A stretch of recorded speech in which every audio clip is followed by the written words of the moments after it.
Bonjour à tous. Alors aujourd'hui, on va aborder la programmation en C#. C'est un langage de programmation que je présente un peu sur mon site, je vais pas m'attarder là-dessus. Et donc pour commencer, moi j'utilise un environnement de développement qui est Visual Studio, qui est très connu, qui est donc créé par Microsoft. Et donc voilà, c'est un environnement de développement qui est payant. Nous on l'a gratuitement grâce à l'université. Et donc sans plus attendre, on va créer un nouveau projet, ici. Donc sur la gauche, vous voyez que vous avez tout un tas de langages de programmation, le C++, le Python, JavaScript, etc. Nous, ce qui nous intéresse, c'est le C#. Et on va sélectionner une application Windows Form, afin de créer des fenêtres, comme celle-ci par exemple, pour interagir avec les éléments qui se situeront dans cette fenêtre. On va nommer l'application, on va l'appeler test, ok.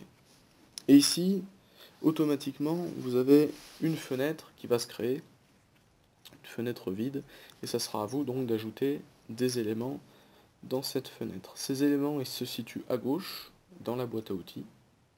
Donc vous avez différents types d'éléments, comme des boutons, des checkbox, etc. Vous avez des éléments que je qualifierais d'actifs, de visibles par l'utilisateur, comme ce bouton ou encore la checkbox, pour sélectionner la date, etc. Vous avez aussi des éléments qui sont entre guillemets passifs, comme, je vais prendre un exemple très simple, le timer, qui ne sera pas visible sur la fenêtre, mais qui sera actif en arrière-plan. Voilà, qui permettra d'effectuer des actions en fonction du temps. Et donc, pour commencer, on va choisir donc dans les contrôles communs un bouton. On va faire quelque chose de très simple, on va vous donner la taille que vous voulez. Vous allez choisir un label, par exemple, ici.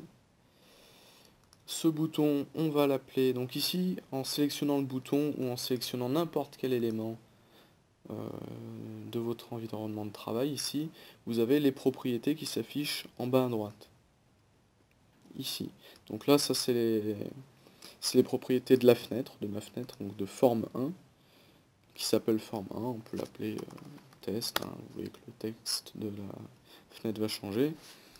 Le nom, alors il ne faut pas confondre le texte qui est dans la forme, donc ici, le texte qui est ici, et le nom de la fenêtre, qui est, je l'ai perdu, qui est ici. Donc la fenêtre s'appelle forme 1. On va laisser ça comme ça. Et ici, je vais sélectionner le bouton, et dans les propriétés, je vais modifier le texte du bouton 1. Ici, je vais modifier son texte, et je vais l'appeler bonjour. Enfin, je ne vais pas l'appeler, je vais définir le texte du bouton comme étant la chaîne de caractères bonjour. Et on va faire en sorte qu'en cliquant sur ce bouton, le texte du label 1, ici présent, change et affiche bonjour lui aussi. Donc on va commencer par mettre vide dans le texte. Ce label s'appelle label 1. Donc le nom des éléments, c'est le nom auquel il faudra faire appel dans votre code. Et ensuite, pour dire que sur le clic, en cliquant sur le bouton bonjour, on change le texte du label, on va aller voir dans les événements du bouton, qui se situe ici, et on va sélectionner mouse click. Donc c'est sur le clic de la souris. Vous avez tout un tas d'autres événements. Vous avez sur la touche entrée, par exemple, en appuyant sur la touche entrée, ça va effectuer une certaine action, etc. Ça, vous pourrez aussi le découvrir par vous-même en essayant des petits programmes comme ça. Et donc deux manières de générer la fonction associée au clic du bouton 1. Soit vous double-cliquez dans cette case, afin de générer la fonction automatiquement, soit vous, par défaut, en double-cliquant sur le bouton, on arrive sur la fonction du clic-bouton. Donc on va faire comme ça, double-clic, hop, et ici on arrive sur la fonction du clic-bouton. Et donc, comment on va faire? On va dire qu'il va falloir changer le texte du label 1. Donc c'est très simple, on fait label 1, qui est ici, je vais le sélectionner, label 1.text égale à bonjour. Voilà, comme ceci. On n'oublie pas le point virgule. Et donc, là, on a réalisé notre première fonction, c'est-à-dire qu'en fait, en cliquant sur le bouton, on affiche bonjour. Hop là. Après, on peut aussi rajouter, par exemple, une checkbox et mettre une condition et faire en sorte que quand on appuie sur le bouton bonjour, le texte ici va changer uniquement si la checkbox est cochée. Donc on va aller voir ici la checkbox, la variable associée à l'état de la checkbox s'appelle checked, et si elle est à faux, on va la mettre à vrai, et vous avez vu que la checkbox a changé d'état. On va la remettre à faux, et on va faire en sorte que quand on coche cette case, si on appuie sur le bouton, on change le texte du label 1, sinon on ne fait rien. Donc ici, ça sera la même syntaxe que sous C++. If checkbox 1 checked est à vrai, on effectue cette condition. La condition qui sera entre accolades. Ici. Voilà. Donc on a terminé. Ici, on vérifie. Si j'appuie sur le bouton bonjour, il ne se passe rien. Si je coche la checkbox et que j'appuie sur bonjour, le texte change. Alors comme ça, on peut faire tout un tas de programmes. On peut faire par exemple une calculatrice. Donc pour ça, on va mettre des numériques up and down. Ici, on va en mettre un là. On va mettre un label qu'on n'utilisera pas, simplement pour mettre du texte. Donc dans le texte, on va mettre plus. Voilà. On va mettre un deuxième numérique up and down, voilà. Ici. On va mettre un autre label qui ne nous servira pas, en mettant comme texte égal. Voilà. Et pour terminer, on va mettre un label qui affichera le résultat. Ici.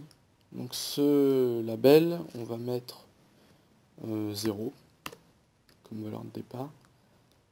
Ici. Et on va l'appeler, on va lui changer de nom, histoire que ce soit plus simple à se souvenir. On va l'appeler result. Voilà. On va mettre un bouton pour calculer. On va l'appeler calcul. Ici, on va changer le texte qui est dedans. On va mettre calculer. Ici. Tac. Et on va faire en sorte que quand on clique sur ce bouton, on fasse l'addition des deux nombres qu'on a rentrés ici. Pour ça, et ensuite d'afficher le résultat ici. Pour ça, donc on fait un double clic sur calculer. On va effectuer donc l'action on va effectuer le calcul uniquement sur le clic du bouton. Et pour ça, on va dire que ici, le numérique up and down 1 plus la valeur du numérique up and down 1 et la valeur du numérique up and down 2 s'ajoutent et on mettra cette variable ici. Donc pour ça, c'est très simple. On fait numérique up and down 1 point value, la valeur qui est entrée dans le numérique up and down 1. D'ailleurs, je ne devrais pas faire ça. je dois déclarer une variable, c'est vrai que j'y ai pas pensé. Ici donc on va déclarer un décimal. Pourquoi un décimal? Parce que les valeurs des numériques up and down sont en décimal. On va mettre res, on va le déclarer, on va le mettre à 0. Voilà, et on va dire que res égale numérique up and down 1 value plus numérique up and down 2 point value. Donc on va ajouter la valeur des deux numériques up and down.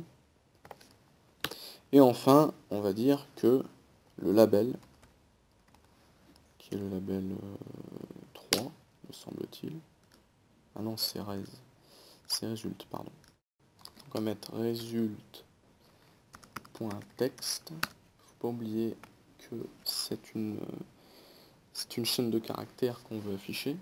Donc on met .text égale à result.text plus res.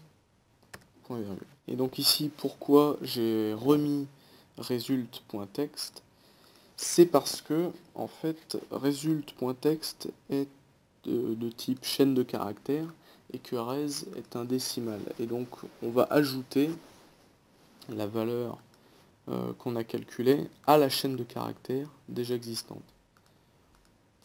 Alors donc ici, d'accord. Et pour éviter que... parce que là en fait si le programme se déroule, à chaque fois qu'on va passer par cette étape, ça va entrer un nombre dans la chaîne de caractères résulte, et après à chaque fois ça va reprendre cette même chaîne de caractères et rajouter toujours un reste derrière, donc ça va afficher toujours les mêmes nombres. Donc il faut qu'on initialise le result.text, result.text égale à nul. C'est-à-dire que le result.text sera vide. Et donc là, si on lance le programme, je tape 5 plus 6 par exemple, je calcule et j'ai 11. 56 plus 89, on obtient toujours le résultat. Donc ça nous permet de faire plein de petites applications comme ça. Donc après on peut aller beaucoup plus loin, on peut faire des programmes beaucoup plus compliqués. On verra notamment durant mon projet des trucs un peu plus complexes, notamment avec la génération de nombres aléatoires. Alors on verra que c'est pas si compliqué que ça, mais voilà. Donc on verra beaucoup d'autres choses avec ce projet. Et donc en attendant, je vais faire des petits tutoriels comme ceci pour vous montrer les bases et peu à peu progresser sur le codage d'applications de ce genre. Voilà, cette vidéo est terminée. Merci et à bientôt.